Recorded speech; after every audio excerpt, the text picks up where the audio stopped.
Good afternoon, everybody. Suburban Prepper doing my drive time home live stream.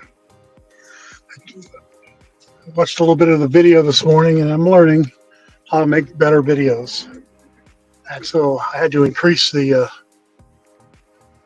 antenna reception and go with a 1080p. And I got to drive real fast because I'm in Illinois going home. Everyone. Oh. When's the next time you're going to the gun range to shoot? Which rifles are you going to take? Do you have any specific ammo that you like to bring with you when you go shooting? Like, I got to try this out. Do you reload your own ammo and test it at the gun range? And see how fast with the chronometer it's going. And how does your reloaded ammo compare with store-bought ammo as far as repeativity? What I believe that reloading is, you reload the same way, you get the same results. That's what you expect. And you find what niche works for you as far as gunpowder, and which bullet works for you too.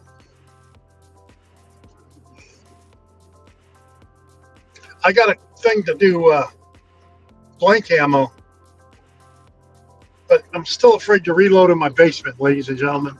I'm just not ready to do that in case I get a spark or something. I'm hoping this is coming in a lot better today. This morning's video was a little shoddy because it was at 720. Now it's at 1080.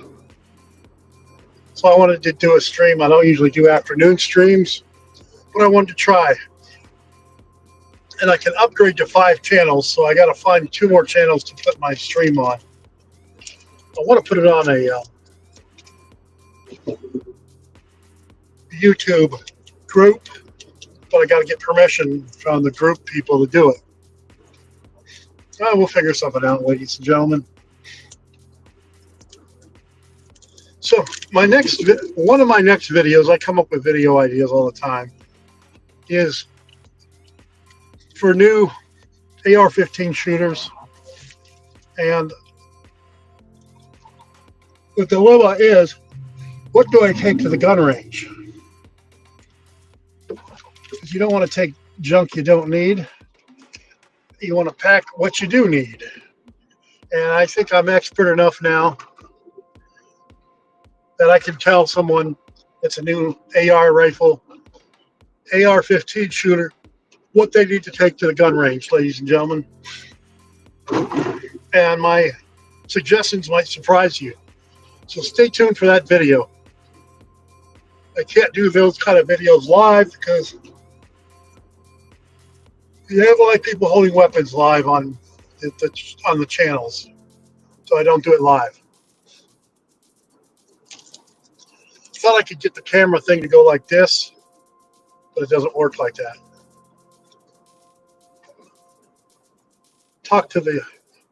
So it says you have to talk through the camera like you're talking to someone, not at the camera. I'm definitely over that pseudo camera shyness. And I talk to you like the camera. You know what I'm saying, ladies and gentlemen? But I had a good day at work today. I had to go to work today. I go to work every day. And I keep pretty busy. And when I get off work, I'm tired. Okay, a lot of thinking going on in my head, prescribing medicines for patients, ladies and gentlemen. And a lot of patient education as well.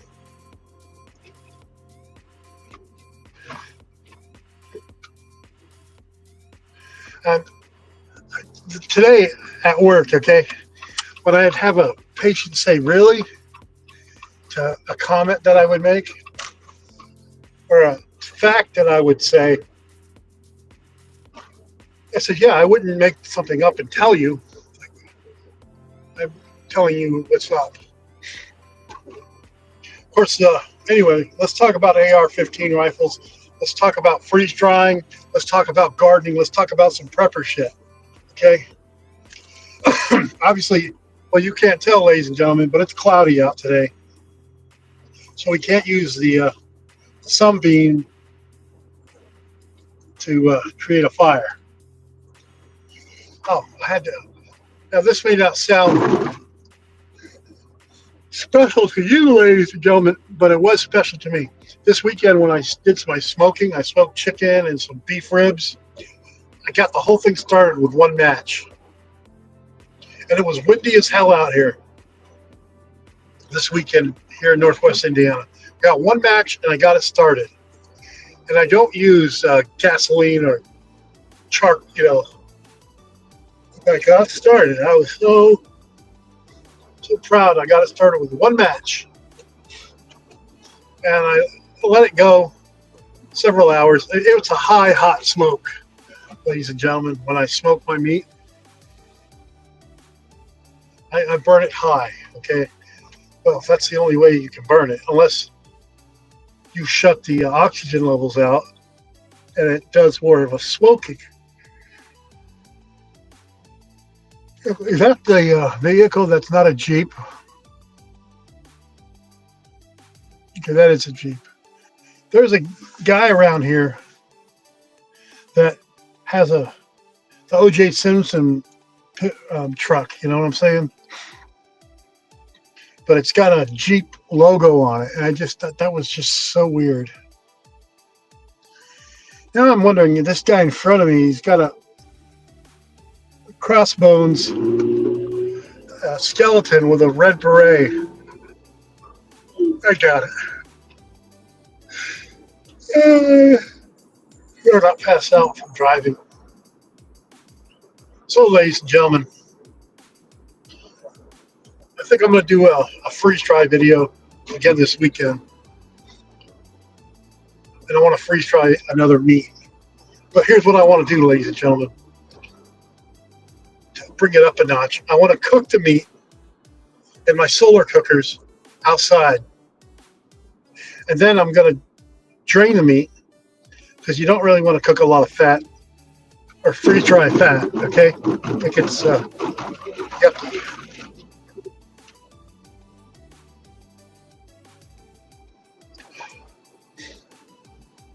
So I want to freeze dry it, and we'll have some preserved meat for hundreds, if not thousands of years, ladies and gentlemen.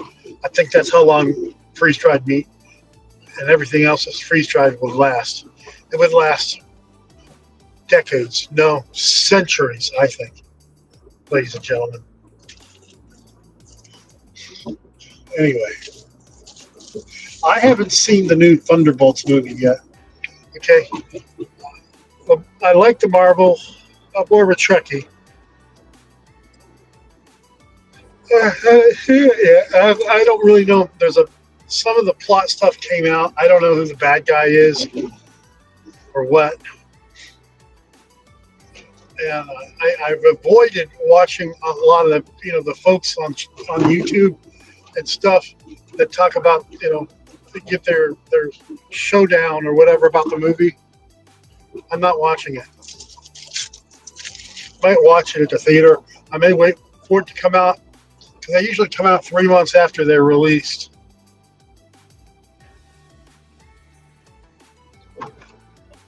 And the Captain America movie with the Red Hulk, it was okay. We know who the Red Hulk was and the whole symbiotic relationship. I thought it was going to be Hulk, Green Hulk, Bruce Banner fighting this Hulk guy, the President Hulk, but it wasn't. I guess it wasn't in the budget, ladies and gentlemen. So anyway, back to prepping. Now this weekend I'm going to use my solar cooker ovens outside and cook up some meat, and then I'm going to freeze dry it, ladies and gentlemen.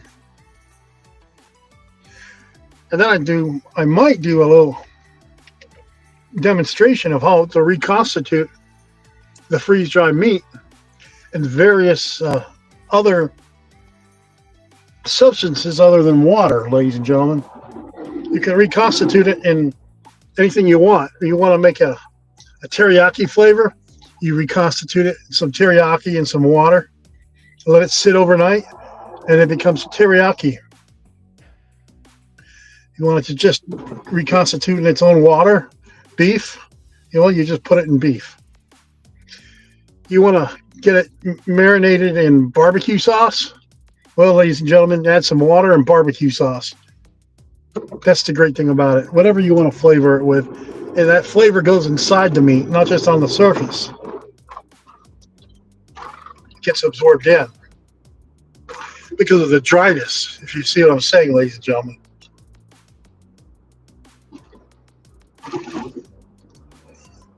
And of course, gardening. I have everything that I want planted, but I'm not ready to transplant the eggplant. I'm saying a lot of plants here. The tomato plants and the zucchini plants. Those are going to be my 3 heavy crops in my beds. Yesterday, if you didn't know, ladies and gentlemen, I got the ginger rhizomes, which is basically cut pieces of ginger, and you put it in the surface under the soil, and it grows. And I'm assuming, okay, well, you know what happens when you assume, you and me, I'm assuming when the plants die off, like they do with other,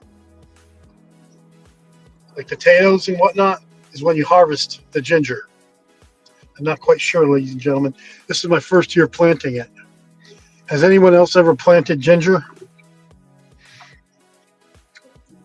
Well, I think ginger is delicious. Oh, look, it turned green for me. It's special.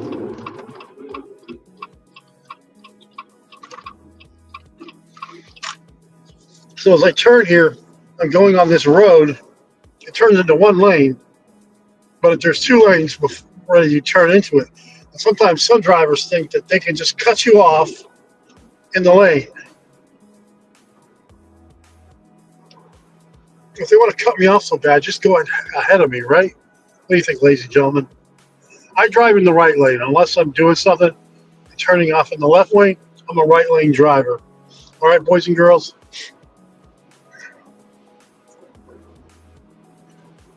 So yeah, the garden this weekend, I'm going to check out everything and see what's growing on.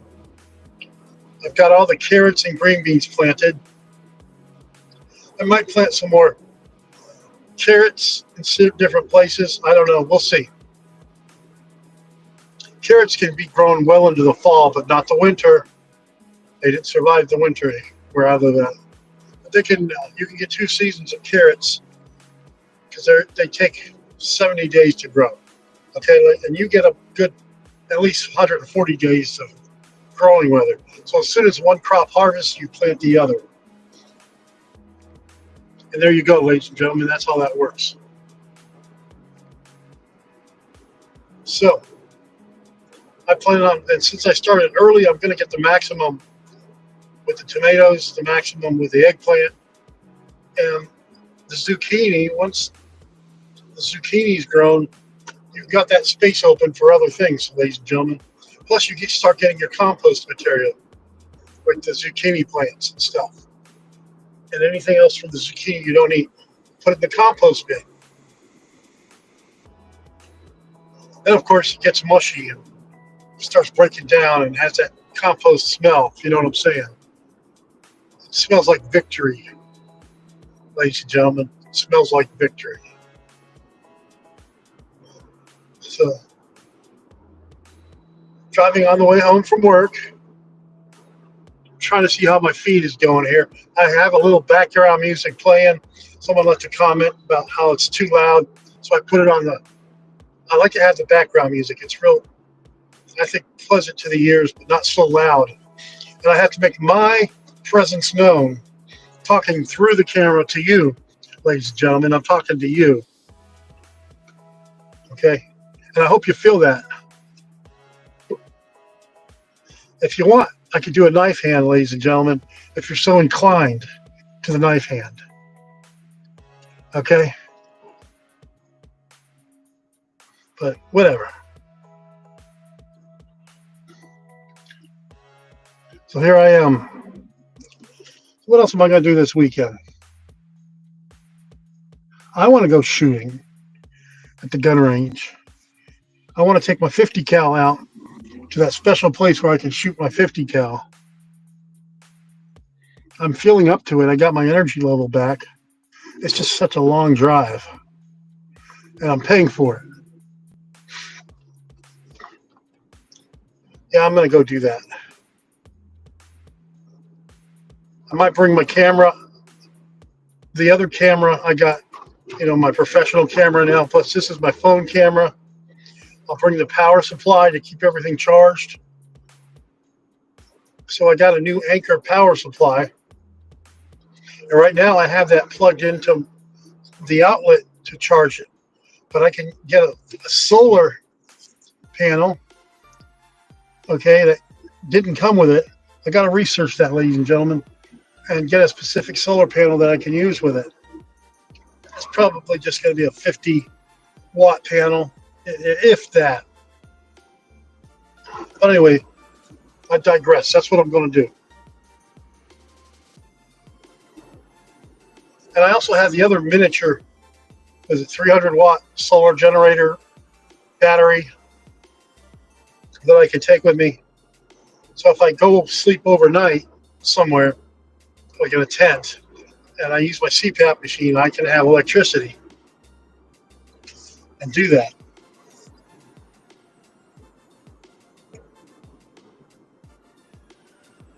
So that's what we're doing today. When I drive home, ladies and gentlemen, I like to see what kind of what's on the side of the road, to see what's edible, and try to identify plants that are going at a high rate of speed. There's a couple of plants that are edible. I dare not pull over here. I'll get robbed.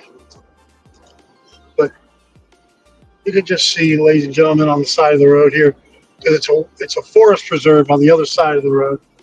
And you just walk around, you'll see things that you can eat. And that's one weakness I have, is differentiating between these plants. It's not something I'm active in doing. I ought to do a video on it now that I have a video camera that I can do it with. It's a good idea, ladies and gentlemen. I think I will.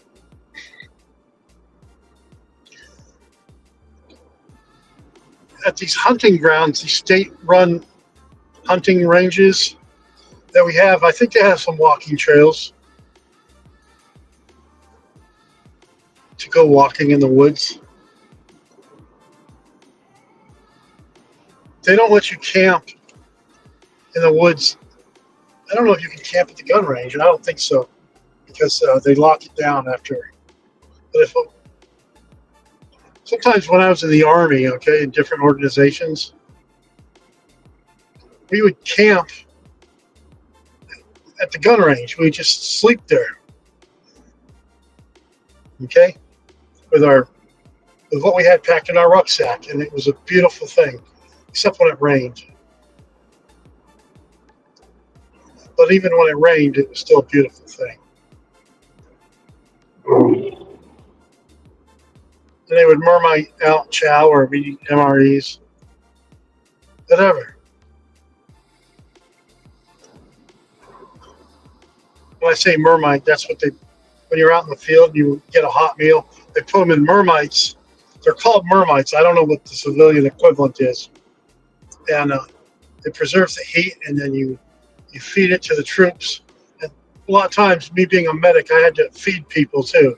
Like give them their chow, give them their food. because medics have nothing better to do than just become waiters too, right? Except that one time of a year, it's usually during Thanksgiving, that the command serves a meal to the troops. Has anybody ever been through that at the mess hall? Well, most of the time on my active duty time, well, pretty much all of it, I was on separate rations because of the unit's mission, which wasn't a lot of money. But if we did go to the mess hall, we had to pay like $1.85, I think, $2 for a meal. It's pretty cheap. I never cheated the system, okay? I paid for if I went to the mess hall, you could just give them some bullshit number and get away with it, but I wouldn't do it. I could never do that, all right? If you're getting separate rations, you paid for the meal. Integrity, huh? And I hear now that the meals in the military suck. And the food, they have vendor, the food that comes out of the machines. And like, that's good for troops. It's not, ladies and gentlemen.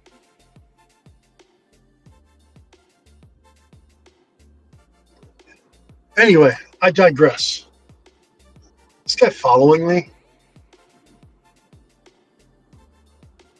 I don't know. Sometimes people take the same path home that I take, ladies and gentlemen.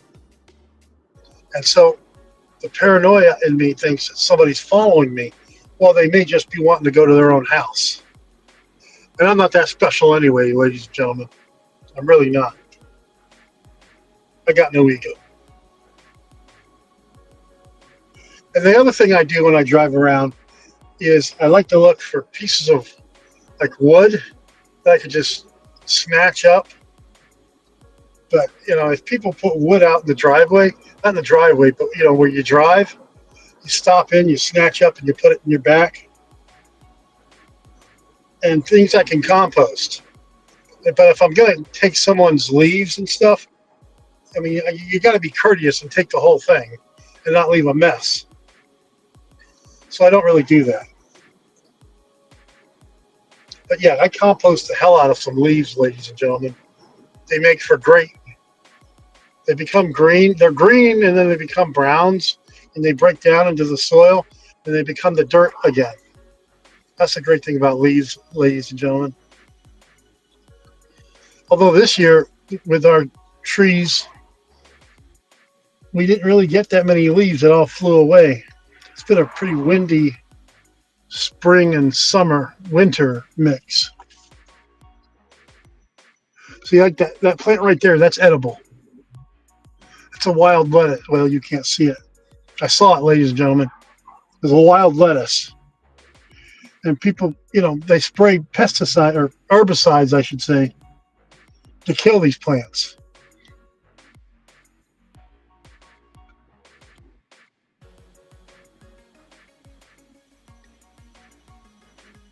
That's why I want to have like 10 acres of land. All right, ladies and gentlemen, that I can go and walk on, camp, set up my bug out location, go shoot, have a garden, try to hunt on that land, hunt turkeys and stuff, okay? But digress. Again, I don't have 10 acres of land. But if I did, I would want a wooded area, not an open field. And I would clear out my area that I want to use for my gun range and for like the feed, the salt and stuff, if you know what I'm saying.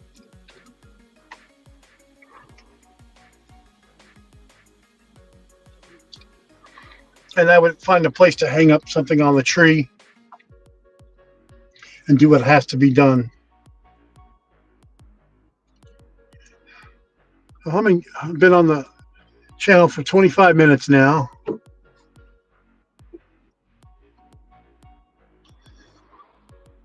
So,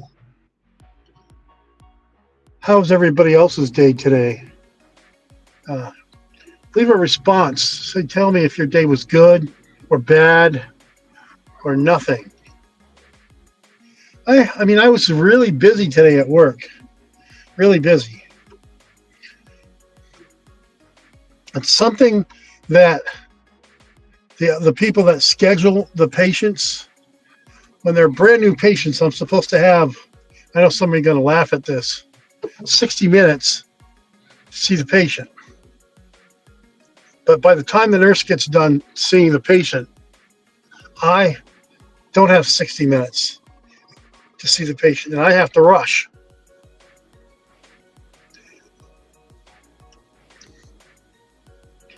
And the worst thing that I can hear when I'm done doing my stuff on the patient is when I ask them, do you have anything else that needs to be addressed? No. And I sign off on my note. Oh yeah, by the way, you know how, yeah, I mean, you got to address what needs to be addressed. Okay. Now, some doctors, they won't call their patients directly. They'll have the nurse do it. And sometimes I let that be. I do that too. Okay. Because here's what happens sometimes. Now, I don't have a complete open anytime that I want. So here's what so I'm going over something specific with the patient, and they'll go, well, I have you on the phone, and I want to say, well, you don't, and hang up. But I don't do that. I feel like doing it sometimes, but I don't. The one thing I won't do, ladies and gentlemen, because other people won't do it, I won't do it. If somebody else ordered a test, it's not my job as the PCP to interpret that test for that provider that ordered it. Like the rheumatologist orders some labs that I don't really go over. Most of the labs the cardiologist orders I already get. And the hematologist, that's the toughest one for me. They'll order some specific blood count tests. I mean, I know how to read a UPEP and an SPEP and some complements, and that's about it. But I'm not a hematologist.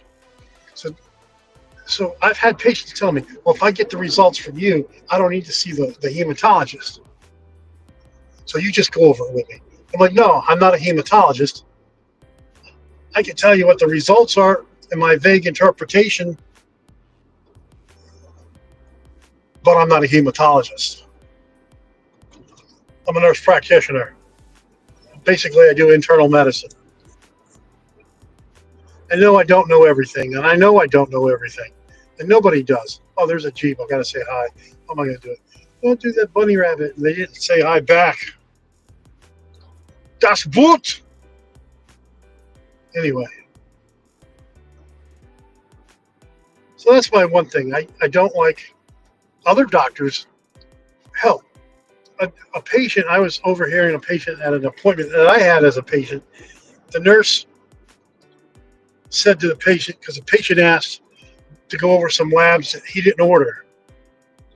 And the nurse said, well, he's not going to go over those labs because he didn't order them.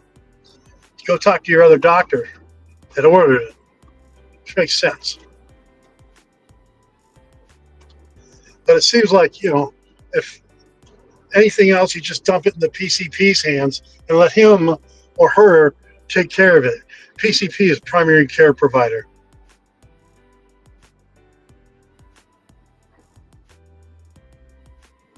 And I'm limited what I can do. I don't do steroid injections in the spine. What just thought you could do them here? I said, oh, I don't have to go to the hospital for that. No, I don't do that here. Okay, I'm venting now a little bit, ladies and gentlemen. I'm venting. You know, I guess I am. I don't know. I don't like to call it bitching, but that's just one pet peeve. And I forgot what the other pet peeve was because I'm tired. But there's another one too.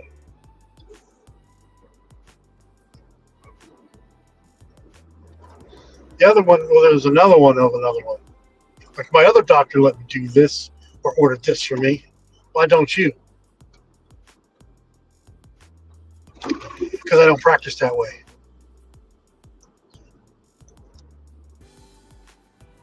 Oh, here it is. Okay. I'll have a patient ask me a question about a procedure or something or a test, and I'll answer the question. Okay. And then they say, well, I don't understand it. And they'll ask the question a different way. It's the same question asked differently, expecting a different answer. Usually it's a yes or no answer. Like, we don't offer homemaker services at the VA anymore. Okay, because I think it was abused too much by people. Basically, the homemaker goes into the home, cleans the house, cuts the grass, and some guys that were completely able-bodied were abusing it. So they would ask the question a different way. Well, I need help, doing my laundry. What can you do for me? I guess you could hire a maid or something, or go through the state of Illinois State of Aging. Oh, well, what about cooking? I can't cook my meals. What are you going to do about it? I'm not here to solve your cooking problems. Anyway.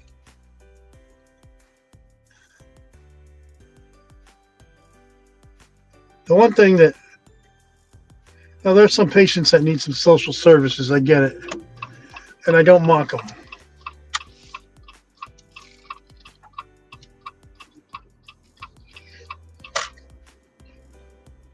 But sometimes we offer a lot of our patients that need it, they'll pick them up at their home, okay, in a wheelchair. You got to have your own wheelchair. They'll wheel you into the wheelchair van, med car, okay? They'll wheel your ass out to wherever you need to go. Usually if you're in a wheelchair, you go with your loved one, okay? To the appointment, they'll come pick you up and take you home. That is pretty good service, ladies and gentlemen. You don't have to drive yourself. So I have patients complain that they have to go all the way to the VA for that appointment. Why can't I order it in the community? Well, because you have the travel service. Well, it's quicker if I do it locally. They're not going to approve it locally, ladies and gentlemen, with the community care. I'm all for if you can't get in an amount of time, but if you have it where you're getting in at a correct amount of time and you have the VA my job already driving you to the appointment, no harm, no foul. You just go to the appointment. I know, and I can say this, I'm a combat veteran. 2, I retired from the military, active and guard, okay? Not a full active duty retirement, but I did my time. And 3, common sense. Where else in the world, okay, ladies and gentlemen, would you go where your doctor has to order so someone can come pick you up and you don't get charged for it if you need the service? Anyway, I got that off my chest. I feel a lot better. I see there's 3 of you watching me. I really appreciate it. This person was giving me some bombastic side eye. Oh, here's something fun that I'm going to do, okay, ladies and gentlemen? I like to make children videos with a daughter and children videos in general. So I went and looked through the European, like, boogeyman monsters that they have, or different creatures, and I was looking for the ones that have 3 syllables because it's easier to make a song about it. Like, whatever, 3 syllables, and they got to have a catchy name. So I'm going to write a poem about what that character does, and I'm going to create the look of the character and the song, and I'll make that video. I'm going to help with the help of artificial intelligence too, ladies and gentlemen. The kids love that. Okay, and it's going to be a good cultural reference for different European, like bad, scary things, but it'll be done not in a scary way. A lot of these monsters eat kids. I'm not going to do those guys. Okay, I want the ones that are good to kids and helpful. Like, no, I don't want to make a video about that, ladies and gentlemen. Like, help guide someone through the forest, kind of thing. So I'm passing 231, and I'm going down Highway 41. Now, I think to myself, because I think a lot, because I'm a thinking man, is this the same Highway 41 that, is it Leonard Skinner sings about going down, Lord, I was born a rambling man, down Highway 4. I was born down Highway 41. Is that the same Highway 41? Or is it like a different highway? Is it a state Highway 41? Because this is a national Highway 41. And I'm thinking it's the same thing, because this 41 obviously goes north and south, ladies and gentlemen. And I think I could be the rambling man. Is that Leonard Skinner? Leave a comment below. Who sings Rambling Man? I don't know. The other group that I like is the Doobie Brothers. I mean, and when the Doobie Brothers went with other, singers and did other songs, you could tell their voices, and they're so beautiful. What's everybody's favorite song? For American Pie by Don McLean. And I'm still a Don McLean, but my favorite one now is Starry, Starry Night by Don McLean. It's about that painter that had some issues. But in a way, I can relate to that painter, and the loneliness that he experienced. Starry, Starry Night. Anyway, Don McLean has a beautiful voice. I do not, ladies and gentlemen. I have a horrible voice. And of course, certain songs by Queen, to me, are majestic. Just majestic. Okay? But yeah, Don McLean's still my favorite singer. That's probably got to be for the rest of my life. Leave a comment below, please, who your favorite singer is. And if, what's that song? Anyone? I'm on a Restream app, so I can't really read comments right now.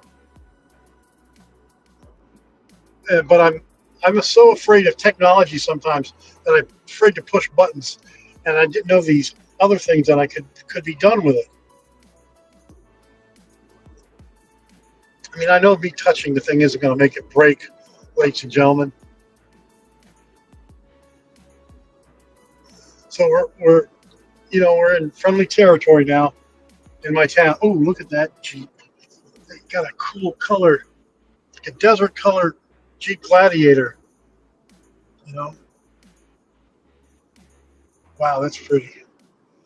I mean, mine's not fine. Mine's a fine Jeep Gladiator too, ladies and gentlemen. Mine's gray, and it's a gray man, okay? That's what another video I want to do about. An update on Gray Man. Gray Man Prepper. How not to stand out in the crowd. It's pretty easy if you think about it.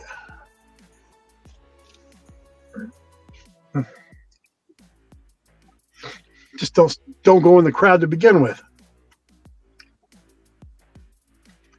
But I digress.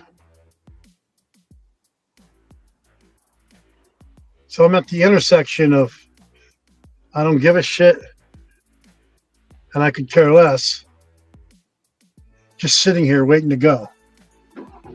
I don't want to say the F word too much on the restreaming thing here and get kicked off. I try not to say too many vulgarities. But I need to get my rifles zeroed better.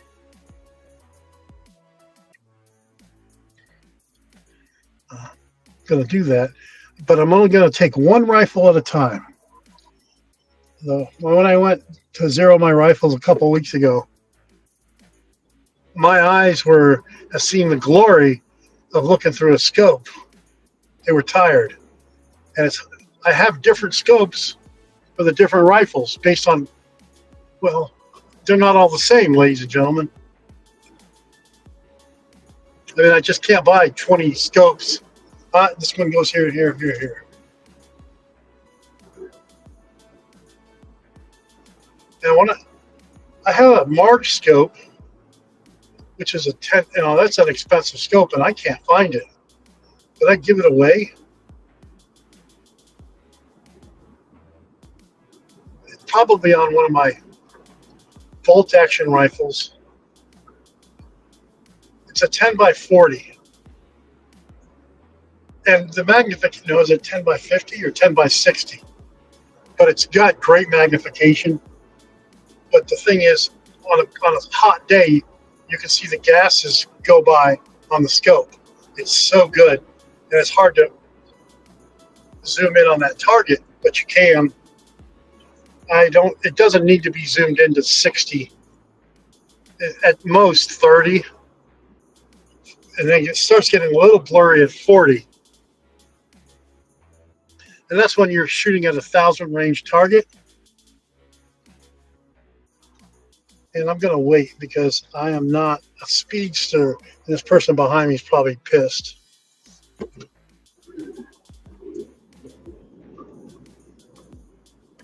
don't care. I drive for me, ladies and gentlemen, not for the person behind me.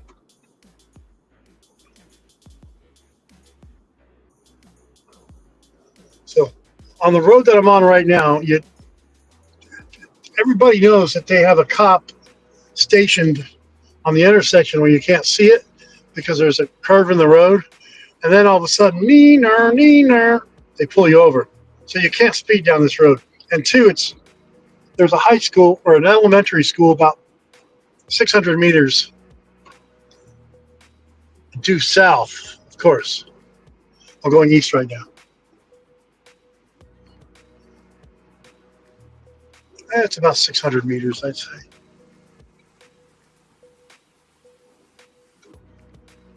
I'm pretty good at estimating meters. Anyway, so here we are.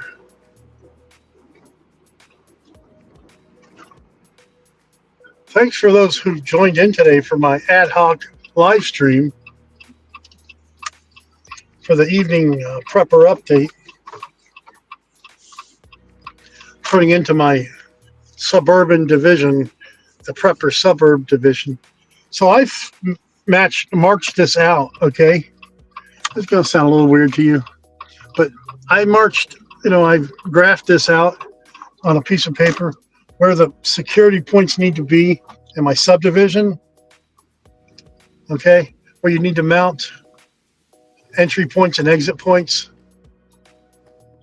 besides the roads, and how to block other forms of doing some stuff that's not exactly legal to deter people from walking through it.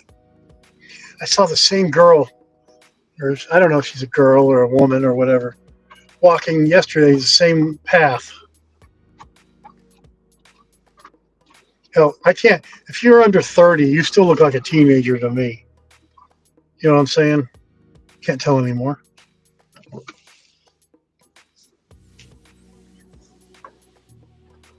We're turning, ladies and gentlemen, into my house. And when I go in, I like to look to see if there's any packages.